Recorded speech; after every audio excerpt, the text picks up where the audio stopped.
સર્વેને જય શ્રી કૃષ્ણ. આજે આપણે જાણીશું સ્કંદ પુરાણ અંતર્ગત ચાતુર્માસ મહાત્મ્ય. ચાતુર્માસ મહાત્મ્યમાં પૈજવન શૂદ્ર અને મહર્ષિ ગાલવનો સંવાદ તથા શાલિગ્રામ શિલાના પૂજનનું મહત્વ જાણીશું. બ્રહ્માજી નારદજીને કહે છે, હે મહામતે, પ્રાચીન ત્રેતાયુગમાં પૈજવન નામે પ્રસિદ્ધ એક શૂદ્ર હતો, જે ધર્મમાં તત્પર અને વિષ્ણુ તથા બ્રાહ્મણ પૂજક હતો. તે ન્યાયપૂર્વક ધનનું ઉપાર્જન કરતો અને સદા શાંત ભાવે રહેતો હતો. બધા લોકો તેને પ્રેમ કરતા હતા. તે સત્યવાદી અને વિવેકી હતો. તેની પત્ની સમાન કુળમાં ઉત્પન્ન થયેલી, ધર્મપૂર્વક વિવાહિત તથા શુભ આચરણની પતિવ્રતા હતી. તે પણ સદા દેવતાઓ અને બ્રાહ્મણોના હિતમાં તત્પર રહેતી હતી. મહાત્મા પૈજવનને પૂર્વના પુણ્યના પ્રભાવથી ધનની પ્રાપ્તિ થઈ હતી. તે સદા સ્વજનો દ્વારા દેશ પરદેશમાં વેપાર કરતો હતો. પોતાના અને બીજાના ધન વડે પણ તે વેપાર કરતો કરાવતો હતો. આ પ્રમાણે ધર્મ પર દ્રષ્ટિ રાખનારા તે પૈજવનને અનેક પ્રકારની સમૃદ્ધિ પ્રાપ્ત થઈ. તેના 2 પુત્ર હતા. તે બંને પિતૃભક્ત હતા. ધનનું અભિમાન તો તેમનો સ્પર્શ સુદ્ધા કરતું ન હતું. તેઓ પોતાના ધર્મયુક્ત આચરણથી પ્રતિષ્ઠિત હતા અને માતા પિતાની સેવા સિવાય બીજી કોઈ વસ્તુનો આદર કરતા ન હતા. તેમની પત્નીઓ પણ પોતાના સાસુ સસરાની સેવામાં લાગેલી રહેતી હતી. પૈજવનનું ઘર ધન ધાન્યથી ભરપૂર રહેતું હતું. તે પોતે પણ સદા ધર્મપરાયણ હોવાથી દેવતાઓ અને અતિથિઓની સેવામાં તત્પર રહેતો હતો. તેના ઘેર આવેલો કોઈ પણ અતિથિ કદીએ નિરાશ થઈને પાછો જતો ન હતો. તે ઠંડીની ઋતુમાં ધન અને ઉષ્ણકાળમાં અન્ન અને જળનું દાન કરતો હતો. વર્ષા ઋતુમાં વસ્ત્ર તથા અન્નનું દાન કરતો હતો.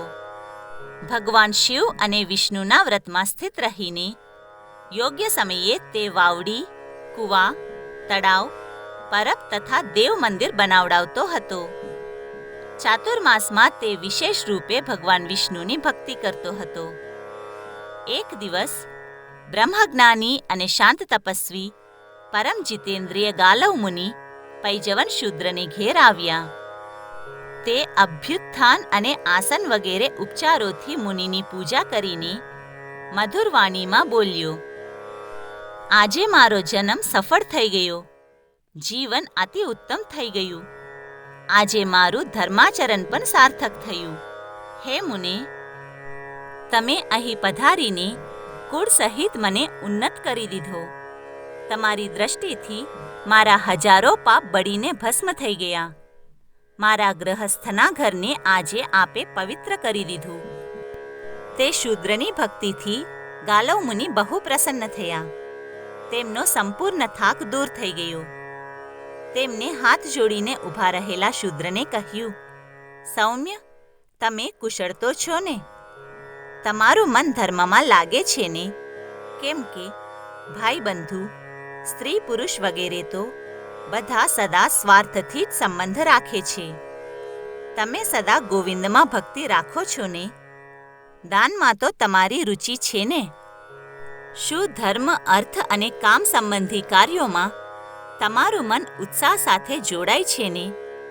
ભગવાન વિષ્ણુનું ચરણોદક દરરોજ મસ્તક પર ધારણ કરો છો ને? ભગવાન વિષ્ણુનું ભજન, શ્રી વિષ્ણુની કથા, શ્રી વિષ્ણુના સ્તોત્ર, શ્રી વિષ્ણુને નમસ્કાર, શ્રી વિષ્ણુનું ધ્યાન અને ભગવાન વિષ્ણુનું પૂજન, આ બધા ચાતુર્માસમાં કરવામાં આવે તો મોક્ષદાયી હોય છે. આ પ્રમાણે કહી રહેલા મુનિને પ્રણામ કરીને શૂદ્રે ફરી કહ્યું, હે મુને, તમારી કૃપા દૃષ્ટિથી જ મને આ આશ્રમનું સંપૂર્ણ ફળ મળી ગયું. છતાં હું તમારી ઉપદેશયુક્ત વાણી સાંભળવા ચાહું છું. તમારા આગમનનું શું પ્રયોજન છે એ કૃપા કરીને કહો. ત્યારે ગાલવજીએ તે ધર્માત્મા તથા સત્યવાદી શૂદ્રને કહ્યું, મને તીર્થયાત્રા કરતા ઘણા મહિના વ્યતીત થઈ ગયા. હવે ચાતુર્માસ આવી ગયો છે. તેથી મારા આશ્રમ પર જઈશ. ભગવાન નારાયણની પ્રસન્નતા માટે આષાઢ શુક્લ એકાદશીએ મારા ઘરે ચાતુર્માસનો નિયમ લઈશ. ત્યારે પૈજવન બોલ્યો, હે દ્વિજશ્રેષ્ઠ, મારા પર અનુગ્રહ કરીને કોઈ જ્ઞાનની વાત મને પણ કહો. વેદમાં મારો અધિકાર નથી. વેદસારના જપનો પણ મને અધિકાર નથી. તેથી ખાસ કરીને ચાતુર્માસમાં પાલન કરવા યોગ્ય જો કોઈ મોક્ષ સાધક ઉપાય હોય તો બતાવો. ત્યારે ગાલવજી બોલ્યા, જે મનુષ્ય શાલિગ્રામમાં સ્થિત ભગવાન વિષ્ણુનું પૂજન કરે છે તેમનાથી ભક્તિ દૂર નથી. જેમનું મન ભગવાન શાલિગ્રામના ચિંતનમાં લાગેલું છે તેના દ્વારા જે કંઈ પણ શુભ કર્મ કરવામાં આવે છે તે અક્ષય થાય છે. ચાતુર્માસમાં આનું વિશેષ મહાત્મ્ય છે. જ્યાં શાલિગ્રામ શિલા અને દ્વારકાની શિલા બંનેનો સંગમ થાય ત્યાં મનુષ્યને માટે મુક્તિ દુર્લભ નથી. જે ભૂમિમાં સેંકડો પાપોથી યુક્ત મનુષ્યો દ્વારા પણ શાલિગ્રામની શિલા પૂજાય છે ત્યાંનો પ્રદેશ 5 કોસ સુધી પવિત્ર થઈ જાય છે. આ શાલિગ્રામ શિલા તેજોમય પિંડ છે, સાક્ષાત બ્રહ્મ સ્વરૂપ છે. આના દર્શન માત્રથી પણ તત્કાળ બધા પાપોનો નાશ થઈ જાય છે. હે મહાશુદ્ર, શાલિગ્રામ શિલાની ઉપસ્થિતિથી બધા તીર્થ અને દેવ મંદિર પવિત્ર થઈ જાય છે તથા સમસ્ત નદીઓ તીર્થત્વને પ્રાપ્ત થાય છે. શાલિગ્રામ શિલાના સાનિધ્ય માત્રથી સર્વત્ર સંપૂર્ણ ક્રિયાઓની શોભા છે. જેના ઘરમાં શુભ શાલિગ્રામ શિલાનું કોમળ તુલસીદળ દ્વારા પૂજન થાય છે ત્યાં યમરાજ પોતાનું મુખ નથી દેખાડતા. બ્રાહ્મણ, ક્ષત્રિય, વૈશ્ય તથા સચ્છુદ્રોને પણ શાલિગ્રામ શિલાને પૂજવાનો અધિકાર છે. ત્યારે સચ્છુદ્રે પૂછ્યું, હે બ્રાહ્મણ, તમે શ્રેષ્ઠ વેદવેત્તા છો.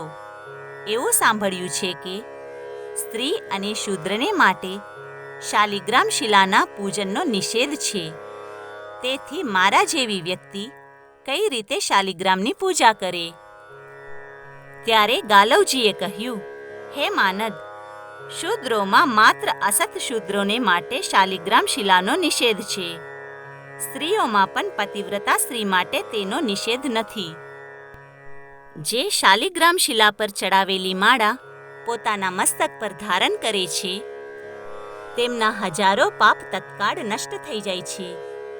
જે શાલિગ્રામ શિલાની આગળ દીપદાન કરે છે તેનો કદી યમપુરીમાં નિવાસ થતો નથી. જે શાલિગ્રામમાં વ્યાપ્ત ભગવાન વિષ્ણુની મનોહર પુષ્પો દ્વારા પૂજા કરે છે તથા જે ચાતુર્માસમાં શાલિગ્રામ શિલાને પંચામૃતથી સ્નાન કરાવે છે તે મનુષ્ય સંસાર બંધનમાં કદી પડતો નથી. મુક્તિના આદિકારણ નિર્મળ શાલિગ્રામ રૂપી શ્રીહરિને પોતાના હૃદયમાં સ્થાપિત કરીને જે દરરોજ ભક્તિપૂર્વક તેમનું ચિંતન કરે છે તે મોક્ષનો અધિકારી થાય છે. જે બધા સમયે ખાસ કરીને ચાતુર્માસમાં ભગવાન શાલિગ્રામ ઉપર તુલસીની માળા ચડાવે છે તેની સંપૂર્ણ કામનાઓ પૂરી થાય છે. તુલસી દેવી ભગવાનને સદા પ્રિય છે. શાલિગ્રામ મહાવિષ્ણુનું સ્વરૂપ છે અને તુલસીજી સાક્ષાત લક્ષ્મી છે. તેથી ચંદન મિશ્રિત સુગંધિત જળથી તુલસી મંજરી સહિત શાલિગ્રામ શિલારૂપી શ્રીહરિને સ્નાન કરાવીને જે તુલસીની મંજરીઓ દ્વારા તેમનું પૂજન કરે છે તેની સંપૂર્ણ કામનાઓ સિદ્ધ થાય છે.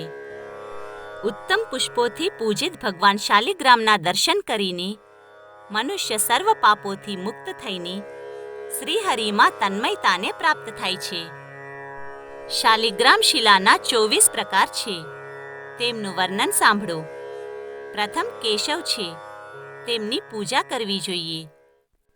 બીજા મધુસૂદન, ત્રીજા સંકર્ષણ, ચોથા દામોદર, પાંચમા વાસુદેવ, છઠ્ઠા પ્રદ્યુમ્ન, સાતમા વિષ્ણુ, આઠમા માધવ, નવમા અનંતમૂર્તિ, દસમા પુરુષોત્તમ, 11મા અધોક્ષજ, 12મા જનાર્દન, 13મા ગોવિંદ, 14મા ત્રિવિક્રમ, 15મા શ્રીધર, 16મા ઋષિકેશ, 17માં નૃસિંહ, 18માં વિશ્વયોની, 19માં વામન, 20માં નારાયણ, 21માં પુંડરીકાક્ષ, 22માં ઉપેન્દ્ર, 23માં હરિ અને 24માં શ્રી કૃષ્ણ કહેવાય છે.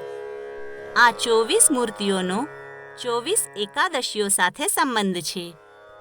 એક વર્ષમાં 24 એકાદશીઓ અને આ 24 મૂર્તિઓ પૂજવામાં આવે છે. આમની નિત્ય પૂજા કરનાર મનુષ્ય ભક્તિમાન થાય છે.